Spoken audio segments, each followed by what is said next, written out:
Thank you for tuning in to Zim News Beat TV with Robert Tapfumani.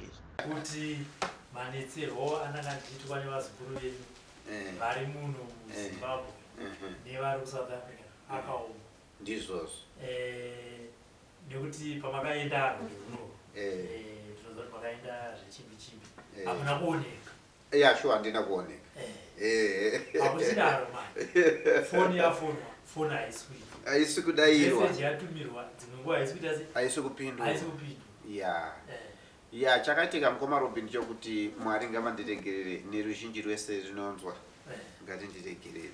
Chakaitika nchokuti 1 tine muzukuru wedu akadzingwa pabasa ndochekutanga. Chechi2 inini ndine dambudziko rekuti tiri kushandisa mitombo, saka mitombo iyi tine mushonga unonzi bwazi iweyo unobata. So kana chitatu kubata pachiblanda amati umagwira pakhosi. Saka ndashandisa kwenguva yakareba. Saka nguva yandinobuda mumatare munomu handikwanisi kuzofema zvakanaka. Saka muzukuru akandiona akati, sekuru chinopa kuti muite so chii? Ndikati handisikuziva. So akambotora ndisvagira mapirisi. Saka muzukuru uyu muzukuru wemudare munomu ari kuDurban.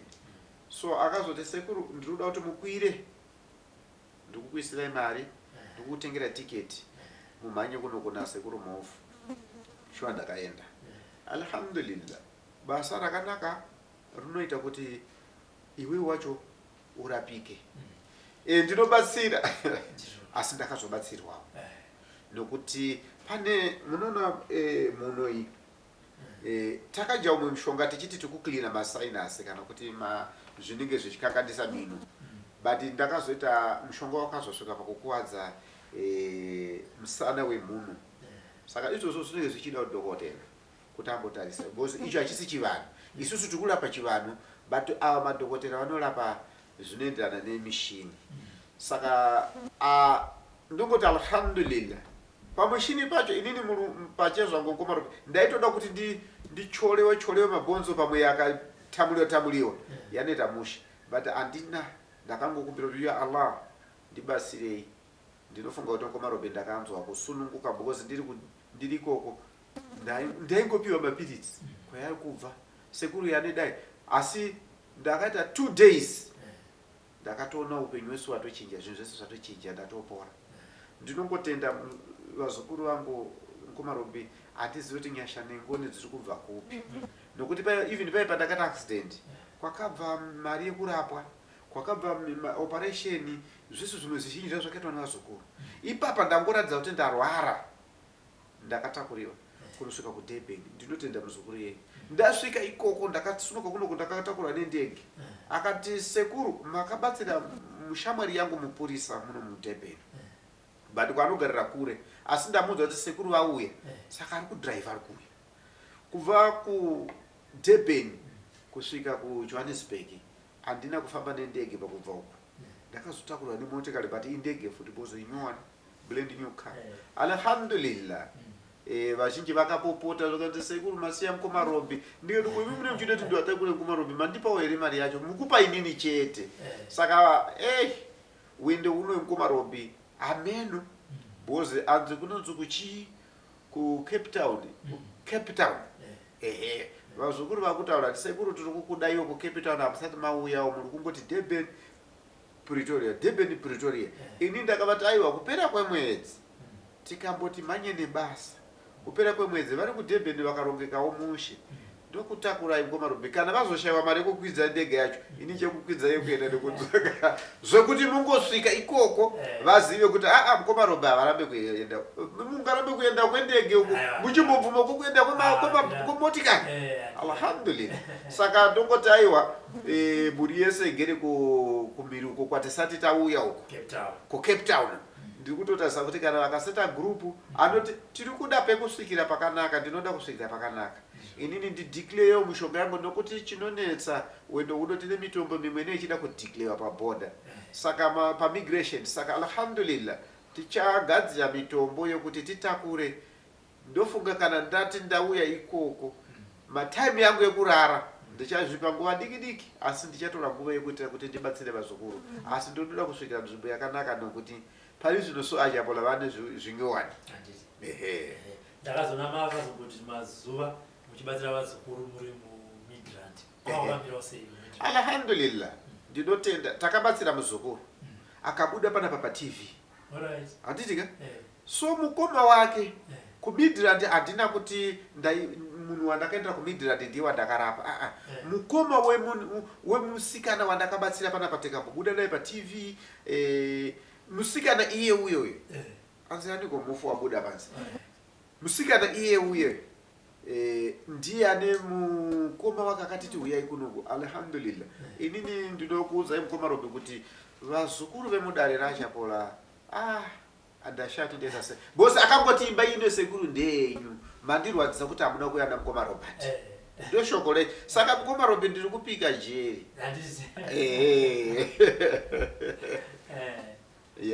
saka muri ikoko ndimakangamina vazukuru tingati mazukuru akanyanyuya nevazukuru sikana nevazukuru komana muri kumidrand vaichema nematambudziko akamira sei? Mukoma Robe nyaya yekushandiswa kwevanhu kuSouth Africa yapamberi.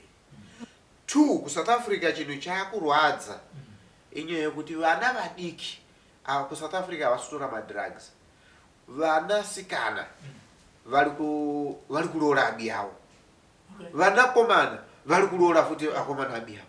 KuSouth Africa mukoma Robe kuri kurwadza, kuri kunyadzisa. Chivanhu chakuSouth Africa chino chadzikisa upenyu kubva kumusoro kuenda pasi. Asi chinhu chinorwadza chekuti basa ndakanzwa kuremerwa kuti musikana akanaka, musikana akasvika, musikana ane unhu wakanaka anotaura kuti inini handichada kuroorwa, inini ndatova murume ndofana kutoroora musikana anochiva vasikana abi yake. Mukoma Robe musikana wandakasangana naye ita kuti is a beautiful girl, but one baba vakauya akati sekuru ndiri kutambura nemwana wangu, I don't know kuti chapira chii. Dare rakamuvheneka mwana ye ndikati yo mwana uyu amukuenda kuvasikana, but ndakazopopotera baba naamai nokuti mwana uyu zvakataka zviti pachikoro achiuya achivaudza kuti musandiregerere, but musikana yemukoma Robe ndinoti alhamdulillah mwana iyeyu ndakatovimbisa. Ane chipo chinorwadza, anoimba 1, ane zvinomugara mumapendekete zvedzinza, so vanhu vakamuisheta vakada kutora chipo chine mwana iyeyu. Saka kana nhasi kana rini musaregerere vana muchiti zvanzi mwana apinda akainishetwa, mwana anorapwa nemagogodera vane masvikiro. Svikiro harisirini kana kuti mudzima hausirinini chete, nyika dzazara midzimu. Endapo unobatsiriwa nemuzukuru. Kana ukaona sekuru vapi kana ukaenda sekuru vapi, anzi pachizo ndakanzwa ndiri kumidrand zvikanzi zviuya zviedza sekuru, takauya tichiedza asi tayambuka. Saka munhu wese ngaende kune iwewe kana uchizoti hauna chipo chekurapa, usashore munhu anorapa nokuti iwe hauna chipo. Saka enda unobatsiriwa, chero mudzimu wamuka nhasi pakamwana kana wamuka pamunhu mukuru, enda unoona kuti mudzimu here uri kukuita zvokutarisira.